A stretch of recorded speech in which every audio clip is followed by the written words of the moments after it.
In this guide, I'm going to show you how to fix Raid Shadow Legends Campaign Stage 6 crashing on a Pixel 10. This is Aiden from JustBoz, and before we get into this guide, make sure to like the video and subscribe to the channel with all notifications on. It really does help with the channel and it lets us know that you want more content like this, so we greatly appreciate it. If at any point throughout this guide you did have any questions, just ask them down in the comment section below and we can help you out further. I'm going to be doing my best to reply to every single comment down there. From here, also go ahead and clear your cache, and we have full set of videos going over how to clear your cache on an Android device. You could just search that up. It's the exact same thing. Just add JustBoz to the end of it and you're good to go.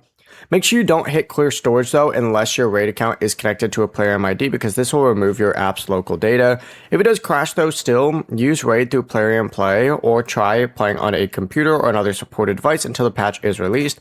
Plarium also does recommend trying another device for persistent loading issues. But finally, just report the crash to Plarium support and include your Pixel 10 model, Android version, and the exact campaign location and difficulty so that they can go ahead and get this fixed ASAP for you guys. Before you do leave, make sure to like the video and subscribe to the channel with all notifications on. It really does help with the channel and it lets us know that you want more content like this. We'd greatly appreciate it. And if at any point throughout this guide you did have any questions, just ask them down in the comment section below and we can help you out further. I'm going to be doing my best to reply to every single comment down there. Peace.